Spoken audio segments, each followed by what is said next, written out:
bienvenidos a Adictia Visual. Yo soy Edith y el día de hoy hablaremos de una de mis series favoritas. ¡Qué emoción!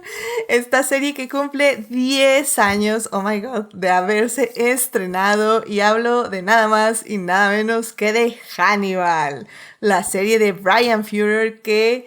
Bueno, o sea, ya les hablaré de ello porque me encanta. Y bueno, pues para discutir, fangirlear, analizar y llenarnos de feels, está conmigo Andrés. Andrés, bienvenido de regreso. Hola Edith, qué gusto estar aquí de nuevo para hablar sobre Hannibal. Hace 2 podcasts estuve contigo para fanear un poquito y ahorita ya vamos a entrar más en materia aún. Sí, tuvimos un mini adictia con Andrés hace algunos ayeres, no me acuerdo ni por qué, cuál fue la excusa, pero dije, hay que hacer un podcast de Hannibal, aunque sea ¿Necesitábamos una excusa, Edith?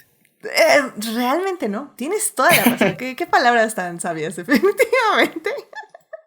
Y sí, la verdad es que estuvo muy bonito ese podcast porque pues, fue justo como una introducción de todo lo que nos gusta, pero evidentemente sabíamos, al menos yo sabía que eventualmente tenía que haber un podcast completo de la serie. Y bueno, pues me alegra muchísimo que estés aquí para hablar de ella con nosotros, Andrés. Encantado de estar aquí. También aquí está con nosotros Carol. Carol, bienvenida al programa. Oli, qué bueno que me invitaste porque era una deuda que teníamos pendiente. Sí, definitivamente. También Carol, tú ya te habías apuntado hace mucho a este podcast y qué bueno que ya estamos aquí y qué emoción. Muchísimas gracias por venir. Ya es un lado oscuro del 2013 en Tumblr. Sí. No oscuro malo, oscuro bueno. Porque sabemos que Tumblr tiene lados muy oscuros. Así es. Sí. Hablaremos de nuestra lucha desde las trincheras de Tumblr. Uy, sí, bueno, sí, tienes toda la razón. Sí, hay algo interesante ahí acerca de ello, pero bueno. Muy bien, hablaremos de ello definitivamente. Y bueno, pues también aquí está con nosotros Gabriel. Gabriel, bienvenido a este podcast. ¿Cómo has estado? Buenas, ahí la llevo. Muy bien, muchísimas gracias aquí también por acompañarnos. Hace un ratito que no venías, así que qué bueno que estás aquí para hablar de Hannibal. Porque la verdad es que, como les digo, querido público, me emociona mucho y pues ya saben que si quieren unirse a la conversación, estamos en Twitch en vivo los lunes 9:30 de la noche y los miércoles en YouTube y en todas las plataformas descargables. Muchísimas gracias a nuestros mecenas Juan Pablo Nevado, Melvin Jiménez y Saulo Tarso por patrocinar este bonito programa en Patreon. Ya saben, si quieren ser adictias como ellos, vayan a Patreon a suscribirse. Y bueno, querido público, pues sin más, antes de hablar de esta grandiosa serie, primero ya saben, tenemos que salvar lo que amamos.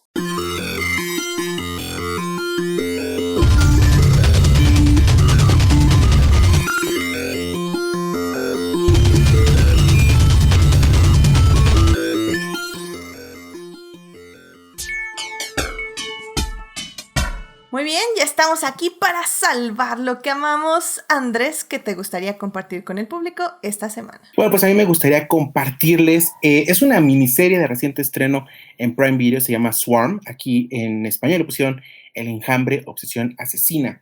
Es de los creadores de la serie Atlanta, Donald Glover y Janine Navers, y presenta una historia muy interesante que creo te va atrapando poco a poquito con este ambiente medio extraño con el que se desarrolla la historia.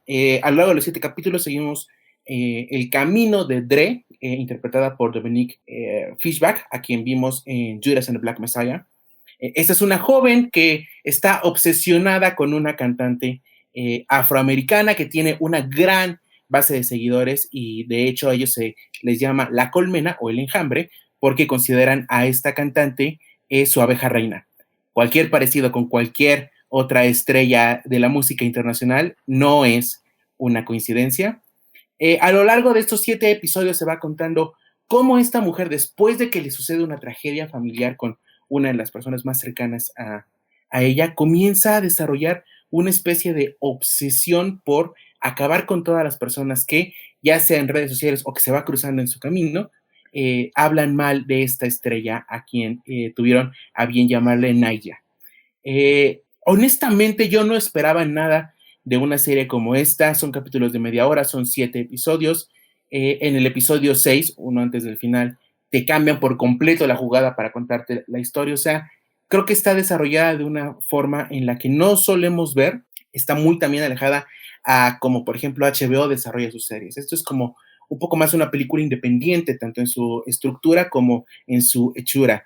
Sin embargo, lo que te cuenta es interesantísimo, tiene elementos muy padres a lo largo de los capítulos, a pesar de que te está contando la historia de una asesina que no puedes sentir la mínima empatía por ella, no solamente por su comportamiento, sino por lo que está haciendo. Dominic Fishback está perfecta en el personaje de Dre. Por ahí también sale Billie Eilish en un pequeño episodio, Paris Jackson, la hija de Michael Jackson, Rory Culkin. O sea, hay muchas cositas que pueden ir encontrando a lo largo de la historia. 7 episodios, media hora, está en Prime Video, se llama Swarm o El Enjambre, Obsesión Asesina. De verdad, una grata sorpresa. Y por cierto, dentro del grupo de escritores que está, no solamente está también Janine Avers y Donald Glover, que hicieron Atlanta, como ya mencionó, sino también Malia Obama, la hija de Barack Obama. Entonces, pues ahí está curioso todo el grupo que se hizo para crear una cosa como esta. Y véanla, está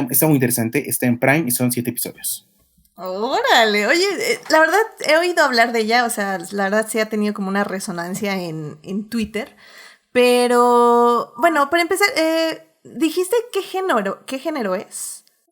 Es una serie de drama, Okay. Es una intriga, pero también tiene muchos elementos de comedia.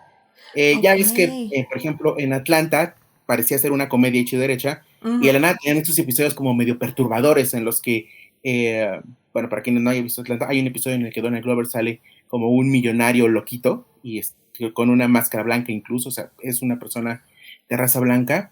Más o menos como ese vibe tiene la serie. Sí, es un drama hecho y derecho, es la historia de una asesina, pero tiene muchos elementos de comedia negra que surgen por ahí.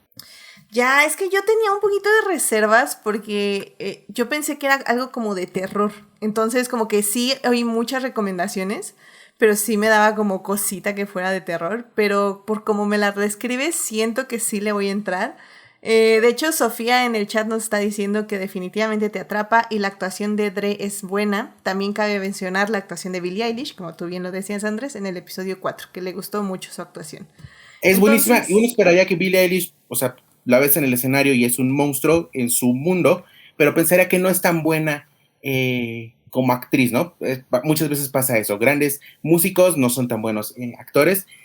En lo que sucede en ese episodio y la relación que desarrolla con el personaje de Dre está tan bien llevado y está tan bien manejado que comienzas a sentir un poquito de miedo por una persona que quizá no te debería inspirar ese miedo en un principio. Entonces, es muy interesante. Yo no esperaba mucho de la serie. De hecho, la serie estrenó con muy poquito ruido en México.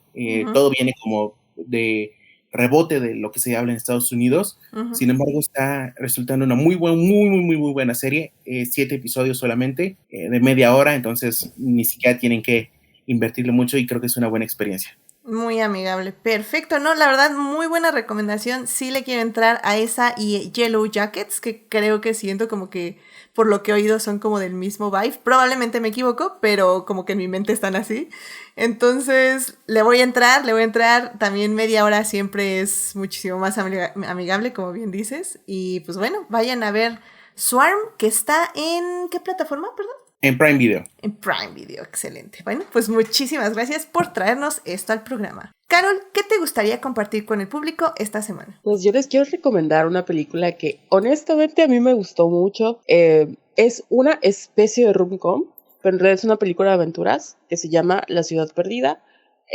La vi en Star Plus y la protagoniza la reina Sandra Bullock con Channing Tatum. La verdad es que no tenía ninguna expectativa, pero es una película muy divertida, muy ligera, no es perfecta, pero sorprendentemente tiene una muy buena fórmula que funciona, que es como el romance de aventuras, que hace mucho tiempo que yo en lo personal no veía y me encantó. O sea, la vi, me dio mucha risa, sí me dio risa, la vi en español latino porque la vi con otras personas, doblada, y al mismo tiempo no sé por qué la vi también con subtítulos, entonces creo que es una buena traducción. Y aún así me dio mucha risa. Aparentemente no tendría por qué funcionar tan bien, pero funciona muy bien. Y Channing Tatum Está increíble. Además, creo que sale Daniel Radcliffe como por ahí por un pequeño cameo. Y también Brad Pitt, que me sorprendió bastante también. Pero no sé, estoy encantada con esa película. Hace mucho tiempo que no veía una rom-com que de verdad me gustara. Entonces se las recomiendo como su especialista de comedias románticas. Excelente. Curiosamente es la segunda recomendación de la semana que llega con Sandra Bullock, porque ya también me llegó la comedia, más bien el romance de Lake House con Keanu Reeves. Ok, sí. Entonces, ¿No has visto The Lake House? No he visto The Lake House. Hace mucho que no la veo, pero en que estaba en Star Plus vi que estaba la propuesta y dije, qué buena comedia romántica es. No tiene nada que ver, pero es como Sandra Bullock, la reina de las comedias románticas. Sí. Y es cierto. La verdad sí, yo siempre digo, película con Sandra Bullock para mí es súper recomendación. La Ciudad Perdida curiosamente se me fue perdiendo, como salió en los cines, la quería ver, ya no la pude ver y luego pues no supe nunca cuándo salió en otras plataformas. Entonces como que fue una peli que se me fue perdiendo y como digo, la verdad soy muy fan de Sandra Bullock. Entonces me encanta tu recomendación, Carol, y tus recomendaciones suelen ser un éxito conmigo y con el público, así que evidentemente la anotaremos para verla esta Semana Santa o al menos Espero es mi tus plan. Comentarios. Espero tus comentarios porque sí, dije, qué extraño que de verdad haya como volado, que se nos haya escapado, pero se me hizo muy buena. Perfecto, muy bien, pues ya saben, vayan a ver Ciudad Perdida, que está en Star Plus. Star Plus, y pues vayan y nos dicen qué tal les gusta este Sandra Bullock verso, que por cierto me estoy viendo Ocean's 8 otra vez como cuando desayuno por partecitas. A mí me gusta mucho también. Ay, sí, la verdad también la disfruto muchísimo.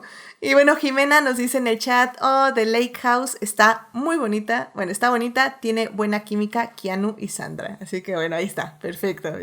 Mi maratón puede ser Lake House y La Ciudad Perdida. Viceversa. Voy a ver, las voy a barajear.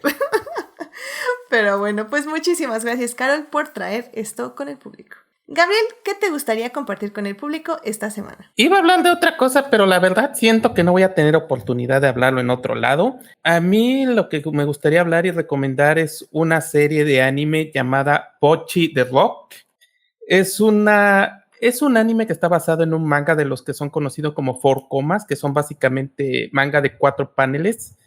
Esta es básicamente una historia de una chica, bueno, no tan chica porque en la serie ya tiene como 17 años, que se llama Hitori Goto, que básicamente es un nombre, es un juego de palabras en japonés que forma la palabra bochi, Hitori bochi, que básicamente habla acerca de tener ansiedad social.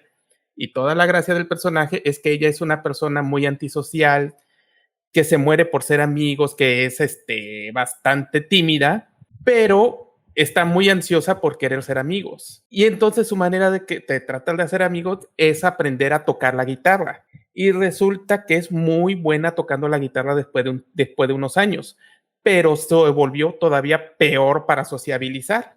Y la cosa con el personaje es que combina dos tendencias increíblemente terribles, en el sentido de que uno tiene ansiedad social terrible y 2, tiene una personalidad muy tóxica en el que está exigiendo atención, se muere por atención, quiere ser el centro de atención, pero no puede con su ansiedad social. En una de esas termina juntándose con se encuentra con alguien de otra que quiere formar una banda porque la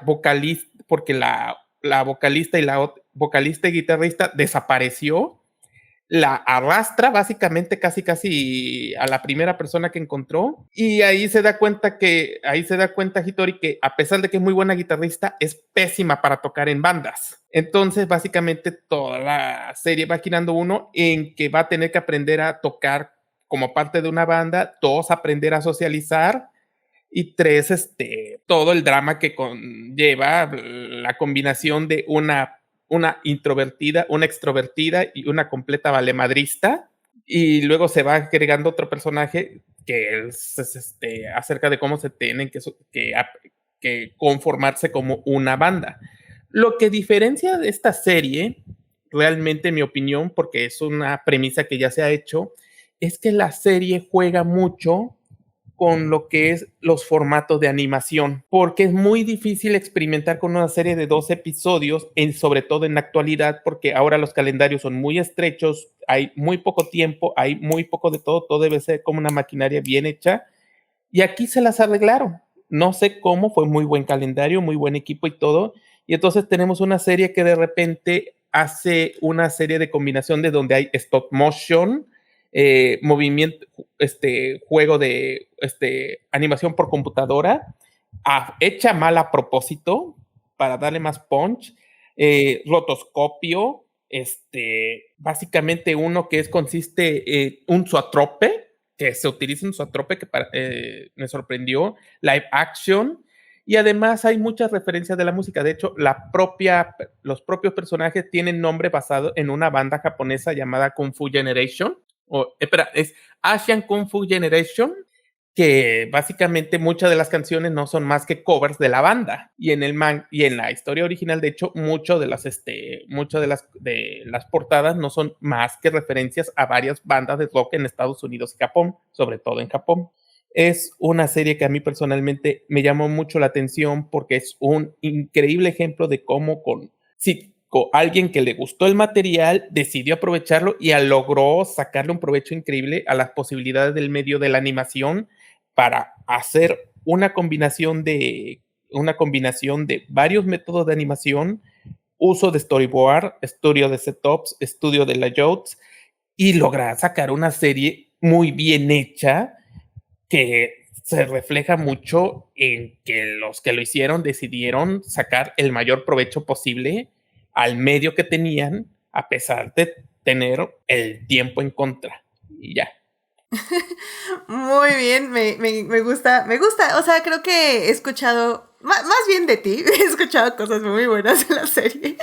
Y bueno, Mira, ¿dónde la pueden ver? Por cierto. Crunchyroll y medios alternativos. Perfecto. Yo sé, querido público, créanle a Gabriel, lo van a hacer muy feliz si siguen su recomendación, si la ven y si nos escriben diciéndonos si les gustó o no, porque también es válido.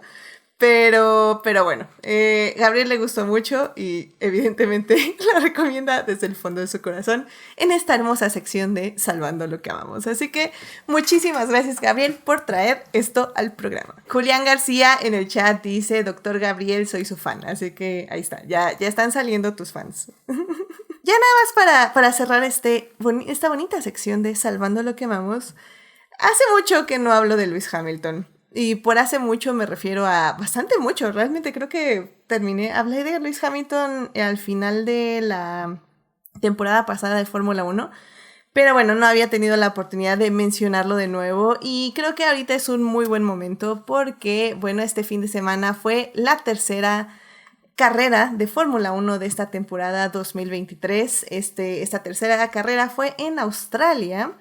Y pues la verdad es que ha sido como muy complicado porque el equipo que odio, llamado Red Bull, por ser una bola de tóxicos y racistas, básicamente está muy adelante. Su carro está inalcanzable, sinceramente. Nadie sabe exactamente qué tiene el carro, pero sabemos que es demasiado rápido. Entonces ya sabíamos que la temporada estaba un poco perdida desde la segunda carrera.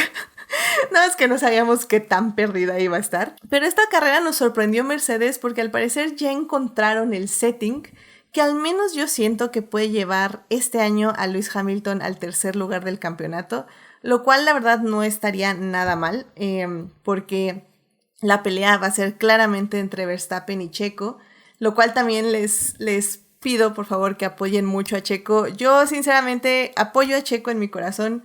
No me gusta apoyarlo públicamente porque quiere decir que hay que darle publicidad a Red Bull y, como digo, es un equipo tóxico y racista, y sinceramente siento que Checo va a ser su último año en Red Bull porque en el momento que empiece a hacerle competencia a Max Verstappen, Max no va a permitir que él siga en el equipo otro año más. Entonces apóyenlo mucho este año porque probablemente va a ser su último año en ese equipo, lo cual es muy triste para él, pero supongo que es bueno para su salud mental.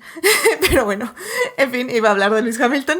Y bueno, el asunto es que justamente nos dimos cuenta que Mercedes ya está muy bien, está muy fuerte, al menos para el tercer lugar. Y pues Lewis Hamilton está muy feliz, o sea, en serio que ahorita sus vibras son súper positivas, de empujar al equipo, de ser mejores, de que no importan los obstáculos, puedes superarlos, y en serio que su Instagram es como ese boost de autoestima y de positividad que necesitan en su vida diaria, se los recomiendo muchísimo seguir. Y bueno, un poco también es para decir que justamente en esta carrera de Australia, Lewis Hamilton rompió otro récord, porque pues sabemos que Lewis Hamilton rompe récords básicamente todos los años. Entonces, este año acaba de romper, que es, bueno, básicamente es el primer piloto en la historia de la Fórmula 1 que logra un podio o subirse al podio en 17 temporadas consecutivas. Superó a Michael Schumacher, que estuvo en 16 temporadas en un podio, Sebastián Vettel y Fernando Alonso, que estuvieron 15 temporadas en un podio, Kimi Raikkonen, que estuvo 14, y Kutland en 13, y Prost estuvo 12. Entonces, pues ya, otro récord para Lewis Hamilton. Sinceramente es uno de los récords que van a ser muy difíciles de romper otra vez, sobre todo por la longevidad. O sea, creo que un piloto de Fórmula 1 es muy difícil que dure tantos años en este deporte, por muchas razones, incluyendo la edad, incluyendo patrocinios, incluyendo los equipos. Y Lewis Hamilton, hubo una broma de April Fools que decían que probablemente se iba a retirar este año. Sinceramente, yo sí creo que puede ser posible. Ya estamos viendo, si no es que los últimos años de Lewis Hamilton en la Fórmula 1, lo cual me da mucha tristeza y me va a meter en un vórtice de depresión cuando eso pase. Pero quiero aprovechar cada carrera donde lo pueda ver correr y pueda ver lo magnífico que es, no solo como piloto, sino como persona. Y yo sé que la Fórmula 1 lo necesita más que lo que él necesita la Fórmula 1. Así que, pues no sé. Le deseo la mejor de las suertes a Lewis Hamilton. Siempre vamos a estar ahí en las buenas y en las malas, porque somos el Team LH.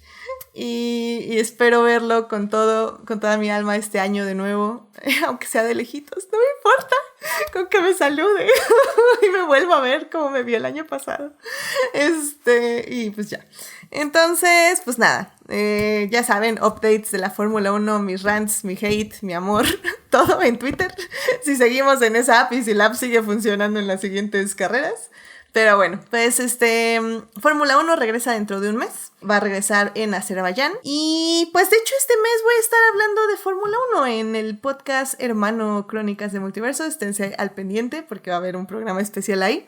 Voy a secuestrar el podcast, aunque realmente no es un secuestro ese, pero no va a ser como el de Digimon. Pero bueno, en fin, yo les avisaré por si me quieren seguir oyendo hablar de Fórmula 1. Pero bueno. Entonces ya, con eso, querido público, ya podemos irnos al tema del día de hoy. Y qué emoción, porque es un tema que realmente me encanta, de una de mis series favoritas de literalmente la vida. Así que bueno, pues vámonos ya a hablar de series.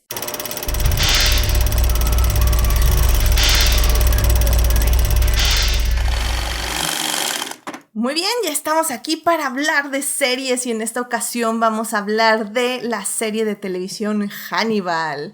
Esta serie fue desarrollada por Bryan Fuller y se estrenó hace 10 años. ¿What?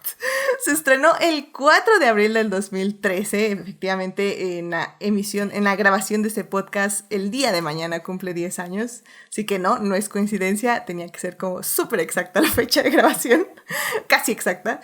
Y bueno, pues la serie está compuesta de 3 temporadas de 13 episodios cada una. Ahorita pueden ver la serie en Prime Video, aunque viene con la gran advertencia que los subtítulos son una basura y no sirven y están desfasados. Entonces, si no, tienen que buscarla realmente en medios alternativos. Pero es la opción legal, como quien dice. Y pues bueno, para hablar de esta magnífica serie y decirles por qué es una de mis series favoritas ever, en la primera parte vamos a hablar de dónde viene la serie, de los libros, de las películas, de las 1000 adaptaciones que se han hecho de este personaje.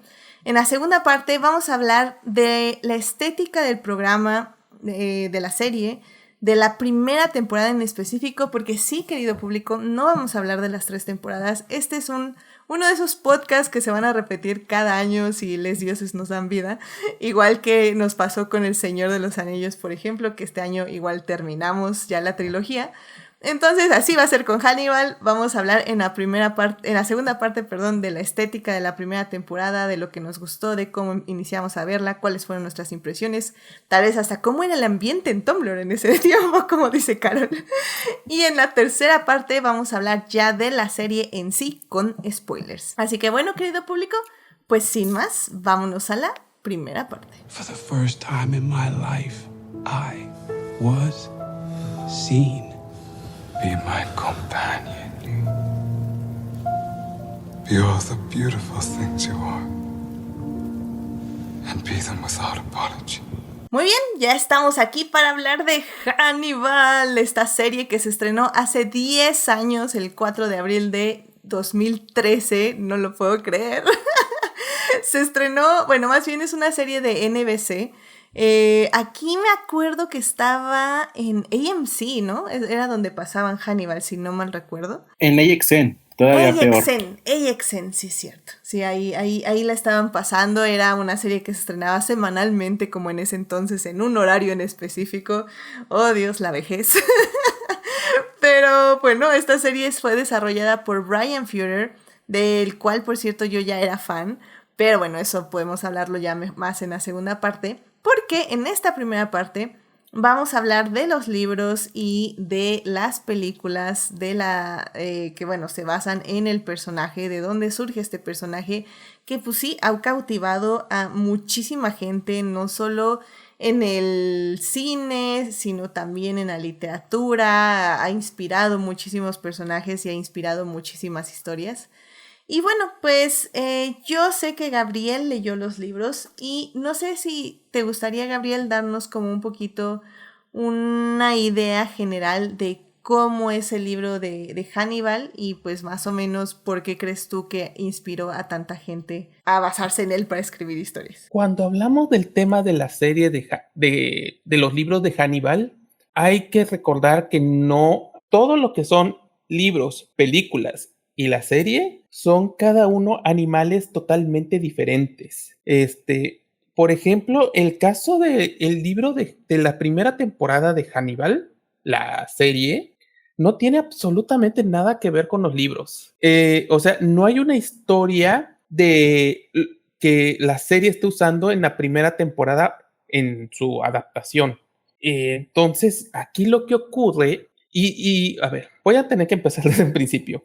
Cuando hablamos de los libros hay que recordar cómo surgieron los libros. Es el personaje de Hannibal Lecter, de Will Graham y todo, son creaciones de Thomas Harris, que era un periodista que se convirtió en novelista. Y él, más que nada, ha hecho novelas que yo diría que son un poco serie B, algo pulp. Y en ese sentido, sus obras son más así de suspenso, policíacas, el tipo de novela que se leen, se disfrutan y que a mí personalmente me gustan mucho, pero que no son especialmente espectaculares en una primera leída. No voy a decir que son malas, porque a mí, de hecho, a mí me gusta mucho sobre todo lo que son El silencio de los inocentes y la novela que creó a todos estos personajes, que es El dragón rojo. Y lo que ocurre con lo que ocurre con la primera de las novelas donde sale Hannibal Lecter, que es precisamente El dragón rojo, es que pasa algo muy curioso, que la adaptación del dragón rojo, ya sea, el dragón rojo es una novela que ya se ha adaptado 3 veces. Primero con una excelente película de Thomas Mann que se llamó Manhunt. Luego la versión descafeinada que sacaron con este hombre tóxico que hizo X-Men 3. No el hombre tóxico que hizo las primeras 2, el hombre tóxico que hizo la tercera. Sí, estoy buscando Brad el nombre. Ratner. Sí, Brad Ratner. Ajá. Entonces, y luego en la propia serie de Hannibal ya toman los elementos de la de la novela para adaptar la última parte de la tercera temporada. Pero lo que tiene el libro de Manhunt, el libro de El Dragón Rojo, es que crea mucho de las bases de lo que sería los personajes, la gran mayoría de los personajes. O sea, crea al personaje de Will Graham, crea a Hannibal Lecter, crea a varios de los personajes del FBI. Lo que ocurre, sin embargo, es que son hasta, en cierto modo, bestias muy diferentes a las que nosotros conocemos. Por ejemplo, Will Graham no es este personaje así súper mega atormentado que se mete en la mente de los criminales de una manera que raya casi en lo onírico, sensorial y hasta visualmente espectacular como lo hace en la serie. Es básicamente un es un creador de perfiles del FBI que es muy bueno en su trabajo, que simple y sencillamente se había retirado por su encuentro con Hannibal. Porque en la novela que dejan muy claro el personaje de Hannibal, que es básicamente una aparición muy breve, le hizo una herida casi fatal en el estómago. Y en efecto, Hannibal tiene una relación con el personaje de Graham, pero es una relación muy diferente, porque el personaje de Hannibal en El Dragón Rojo, aunque tiene todas las bases, que es un psiquiatra brillante, un caníbal y una persona muy, muy respetada y peligrosa, en realidad la relación entre los dos es bastante tensa. Y más que nada, el Hannibal de los libros originalmente es casi como una bestia salvaje. No es esta criatura refinada, de buen gusto y cosas, y que llama mucho la atención por su sofisticación que nosotros conocemos. De hecho, este personaje realmente no aparece hasta El silencio de los inocentes, el silencio de los corderos, como se llama el libro, sino que Hannibal es más como esta bestia peligrosa, pero que tiene el potencial de ayudar a atrapar al asesino, que en este caso es llamado el Hada de los Dientes. Y también va creando otros personajes, que por ejemplo el personaje de, se me olvidó el nombre de la reportera de la serie. Freddie Lounds. Ajá, Freddie Lounds, originalmente era un hombre en los libros. En la base nació en la serie de El Dragón Rojo, pero por razones que no sé si puedo comentar, no pasa de la novela del Dragón Rojo. El personaje, o sea, el director del FBI que sale a lo largo de toda la serie también sale ahí. O sea, de spoilers de los libros y las películas, o sea, se estrenaron hace como 40 años. Ajá. Sí. A lo que yo voy es esto, es que cuando vemos la primera novela donde salen todos estos personajes, como que son personajes casi irreconocibles a lo que nosotros conocemos. El personaje de Hannibal Lecter que nosotros conocemos realmente no se formó hasta El silencio de los corderos, cuando ya nos muestra este personaje ya con ese nivel de sofisticación, que es un dibujante, un especialista, todo un artista. Ese personaje que nosotros amamos de una manera un poco sana, algo insana, aparece ya en El silencio de los corderos. Y muchos de sus manerismos también se van formando ahí. Creo que muchos ya conocen El silencio de los corderos, la trama general, pero también pero los que conocen saben que también es la serie donde se crean personajes que de hecho Bryan Fuller quería utilizar, pero que ya no llegó a utilizar en la serie por razones de tiempo más que nada. Ahora, y creo que de hecho, ahora que lo estoy pensando, ¿no habían sacado una serie con el personaje de Clarice Starling? En fin, ya me estoy desviando. No, sí sacaron una serie. No sé ni cuándo, ni dónde, ni cómo estuvo, pero sé que mucha gente la odió. O al menos no causó... Es que no sé si la sacaron. No causó impacto. No causó impacto porque no sé si sí la sacaron o nada más sacaron el piloto y la mataron. Ahorita te lo averiguo, pero sí hubo una serie, al menos en planeación. Serie de televisión, se llamó Clarice, tuvo una temporada, fue en el 2021 y tuvo 13 episodios, pero pasó literalmente con más pena que gloria. Sí. Ok. Bueno, curiosamente ya lo que con el tema de los libros pasa algo muy curioso. El autor Thomas Harris, a pesar de lo que pudiera parecer, no es un autor muy prolífico, ha escrito muy pocos libros. La mayoría han sido sobre Hannibal Lecter y la mayoría los escribió no por gusto, los obligó por la fuerza. Porque después del éxito que tuvo la película de Silence of the Lambs, Dino De Laurentiis, que adquirió los derechos de Hannibal, se arrepintió de una manera horrible porque él cedió los derechos para El silencio de los corderos. Entonces ahora obligó a Thomas Harris por tener presionando para que escribiera otra novela, que sería Hannibal. En esa novela de Hannibal ampliaría mucho el personaje de Hannibal Lecter, pero también crearía otros personajes importantes para la serie, como por ejemplo Mason Berger, la Margot Berger, y básicamente toda la trama de la tercera temporada, de la primera parte de la tercera temporada se basa en la novela de Hannibal. Y luego muchos aspectos del pasado de Hannibal Lecter se crearon en una novela que se llamó La semilla o el origen del mal, que ahí literalmente Thomas Hardy lo escribió casi a punta de pistola, porque Dino De Laurentiis le dijo, mira, yo tengo los derechos de los personajes y puedo hacer lo que se me pegue la gana con ellos. Así que o escribes otra novela o contrato a alguien para que la escribas, porque literal tengo los derechos y puedo hacer lo que quiera. Y es por eso que salió una novela llamada Hannibal, el origen del mal, que es terrible, porque en todo sentido de la palabra no es algo que se sienta justificado, pero amplía completamente muchos de los aspectos de la novela de Hannibal y crea toda esta historia detrás del pasado de Hannibal.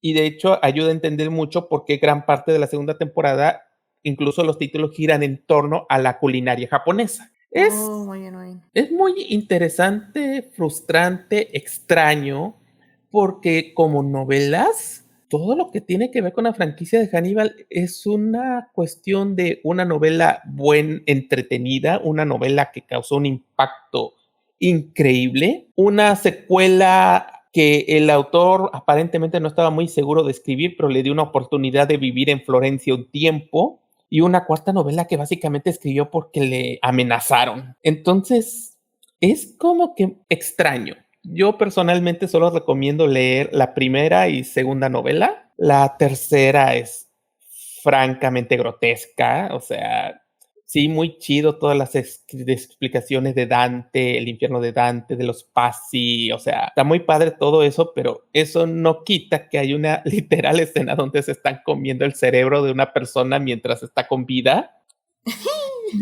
Eso, o sea,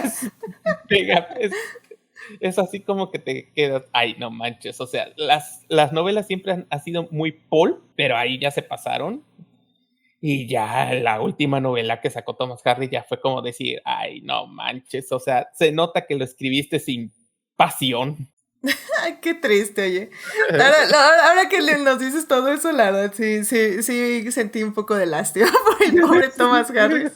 Se ve que es como de que, pues sí, pues ahora sí que tuvo literalmente un éxito y ese éxito determinó básicamente el resto de su vida.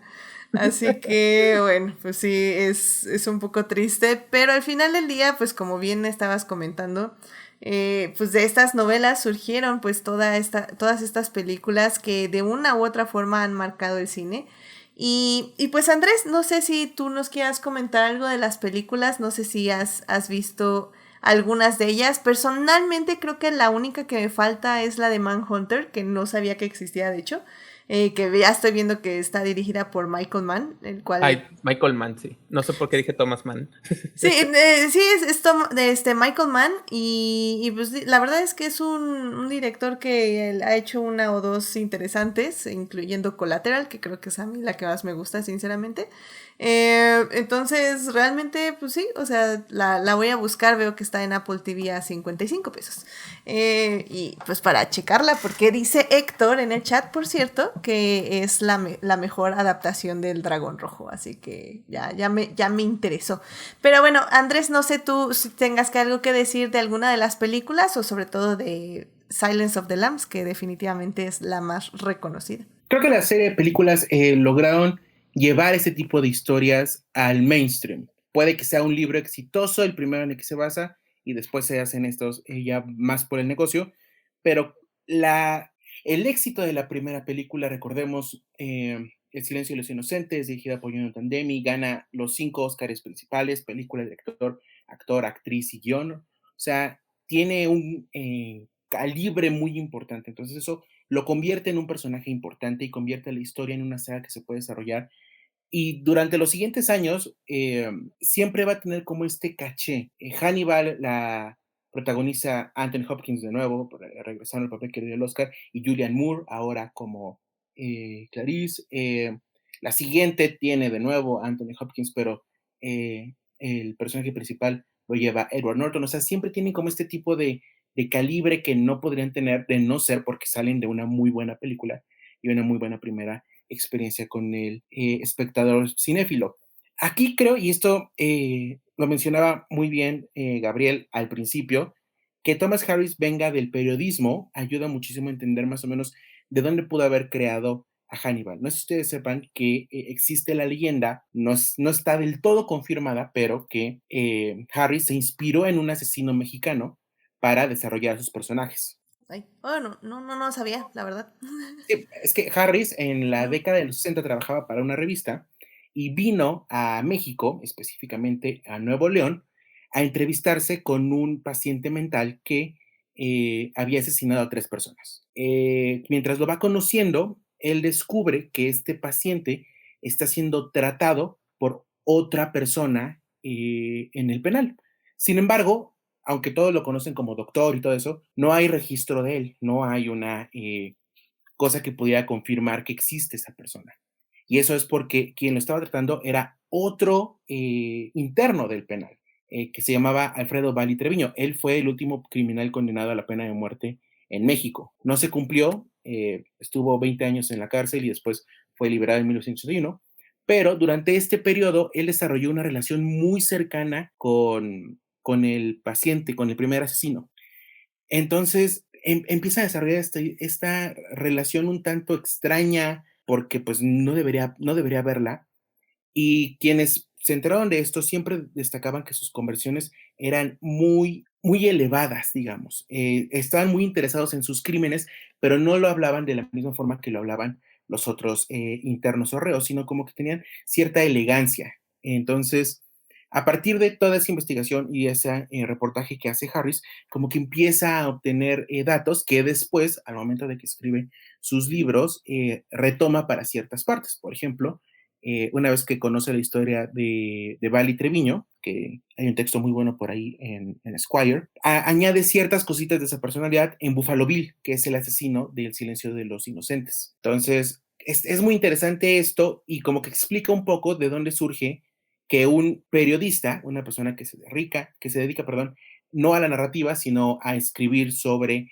el mundo real, pueda llegar a desarrollar este tipo de historias y de personajes porque vienen, desafortunadamente, de un contexto histórico comprobable. Wow. No sabía eso, pero evidentemente, pues sí, ya que lo dices, tiene un poco de sentido justamente por este background, este fondo de aprendizaje de periodismo. Y creo que al final del día ese es también un poco el asunto, ¿no? Creo que en sí la atracción al personaje de Hannibal es lo que dices, o sea, que no es como los demás asesinos, no mata por las mismas razones e incluso no tiene, más bien tiene unos estándares a los cuales podemos tal vez no entender o siquiera compartir, pero podemos apreciar, no sé, por decirlo de alguna manera. Y al final del día, pues sí, o sea, tienes toda la razón en mencionar que pues sí, las películas sí han tenido nombres muy importantes, tanto, bueno, actorales sobre todo, e incluso pues sí, o sea, Anthony Hopkins en este papel de Hannibal en El silencio de los inocentes, The Silence of the Lambs, sí marcó un estándar de cómo se debía retratar al personaje y evidentemente hay muchos actores que quieren llegar como a ese, decir, no, sí, es que si él lo hizo así yo podría, o no, o que efectivamente dicen, no, pues yo no voy a poderle llegar nunca a esa actuación. Y creo que incluso es uno de los personajes, o bueno, la actuación de Anthony Hopkins es poca en el tiempo de la película, pero definitivamente se queda contigo porque es un personaje que puede llegar a una violencia muy visceral, pero que al mismo tiempo puede ser muy delicado y amable. O sea, tiene como estos contrastes que creo que funcionan muy bien justamente para que te intrigue como personaje a pesar de de las cosas terribles que está haciendo, ¿no? Y bueno, hablando específicamente de esa película, pues Jodie Foster también hizo un gran trabajo como Clarice. Ahí igual nada más como, creo que ya lo habíamos mencionado en algún punto, porque en algún punto creo que hablamos, tal vez fue en el programa de Pose, hablamos un poquito del documental de Disclosure, donde, bueno, aquí por ejemplo en Netflix se llama Disclosure, ser trans en Hollywood. Y hablan un poquito de justamente el daño que causó el silencio de los inocentes a la comunidad trans por la representación de este segundo asesino, por decirlo de alguna forma, como una persona trans, pero evidentemente no, ahora sí que de una muy mala forma. Y bueno, nada más ahí lo dejo por si quieren checar el documental, que creo que está bastante interesante sobre justamente ese tipo de representaciones, que bueno, pues va un poquito de la mano con ver El silencio de los inocentes, que si no la han visto, creo yo que también es una muy buena recomendación para que disfruten, pues ahora sí que literalmente un clásico del cine, como quien dice, o sea, al final del día sí es de las películas que se tienen que ver al menos alguna vez, como parte, pues ahora sí que de la experiencia cinematográfica, y la pueden ver, por cierto, en Prime Video. Y bueno, personalmente, de hecho, sí, también he visto El Dragón Rojo, con Edward Norton, que también creo que está bien, está relativamente bien la peli, no me molesta. Pero pues no Es sé. insípida, la verdad. Sí, es ¿Puedo que... comentar algo rapidito? No, sí, claro, adelante, por favor. Hay una cosa muy interesante que pasa con El silencio de los inocentes y que es bien curioso porque sí, El silencio de los inocentes es posiblemente una de las mejores películas que se hayan hecho, al menos en la década de los 90s. Uh-huh. Pero hay un pequeño detalle que llama mucho la atención y es que cuando comentaste lo del daño a la comunidad trans, algo que me llama a mí mucho la atención y que hice un repaso, y es que precisamente en el libro dedican una sección entera, bueno, no una gran sección entera, o sea, son unas cuantas páginas, donde cuando empieza a circular la teoría de la posibilidad de que fuese una persona trans o travesti o algo por el estilo, van de hecho a una clínica de cambio de sexo y dan una explicación muy certera que en la película solo se infiere de que porque no consideran a Buffalo Bill una persona trans. Y ahí en la novela, de hecho, agarran y dicen, miren, que no cito literal, pero básicamente están explicando, miren, la comunidad trans son personas que son maltratadas, que necesitan ayuda psicológica, que necesitan apoyo, y entonces por eso no queremos ser relacionados con alguien como posiblemente sea Buffalo Bill.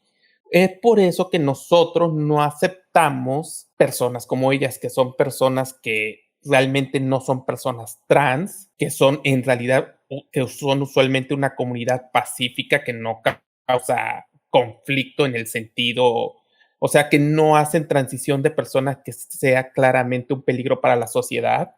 Y que el hecho de que quieran usar a Buffalo Bill que quieran llamarlo un personaje así, les preocupa que pueda ser utilizado como una manera de demonizar una comunidad entera. Entonces, más o menos así me acuerdo que era, y es bien increíble porque en la novela Thomas Hardy agarra y se toma la preocupación de agarrar y pensar que tal vez el villano que está escribiendo sea utilizado para demonizar una comunidad entera. Y en la película básicamente ignoraron toda esa parte y es precisamente lo que pasó. Wow, es una triste. cuestión bien bizarra porque Thomas Harris sí se tomó más preocupación de los efectos que pudiera tener su novela que el propio Jonathan Demme.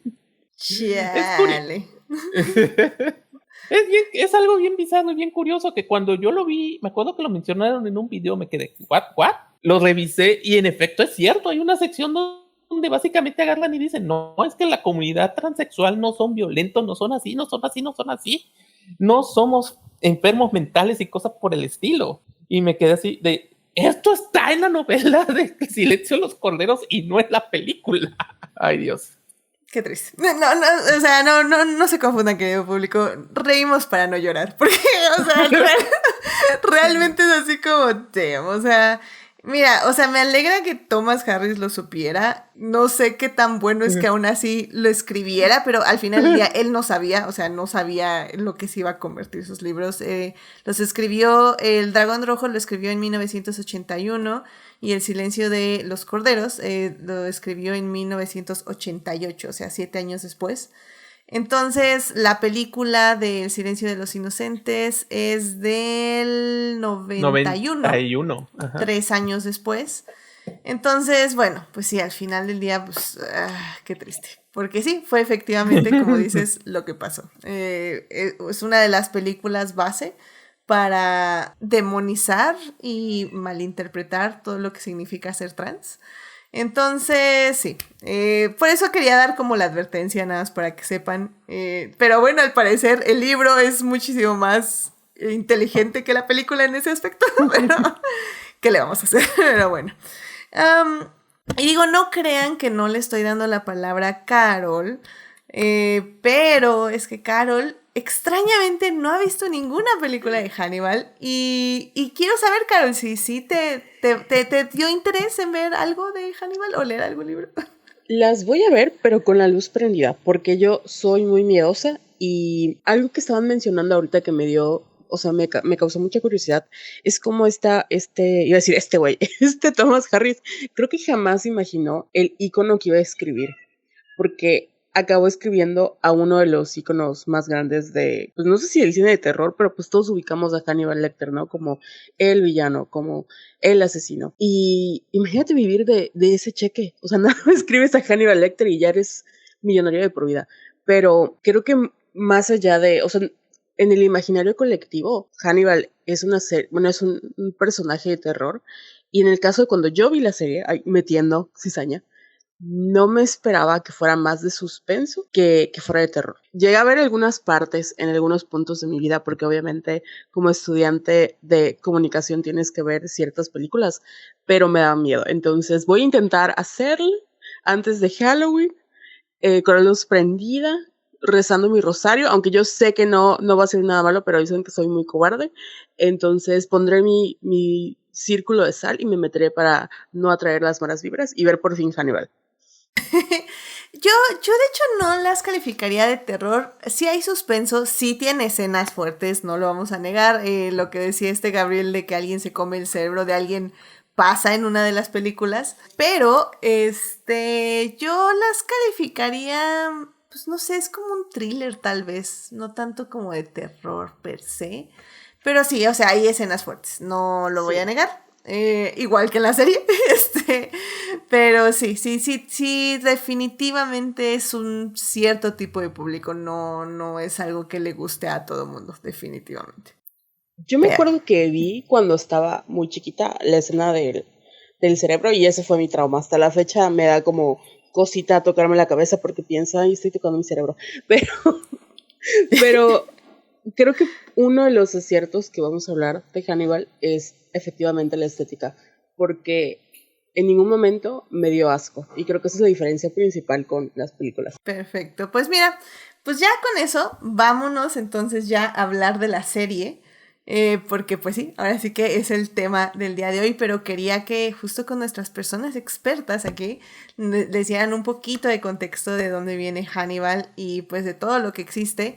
Nada más así como para repasar rápidamente, Thomas Harris escribe 4 libros, es El Dragón Rojo en 1981, El Silencio de los Corderos en el 88, Hannibal en el 99 y Hannibal, El Origen del Mal en el 2006.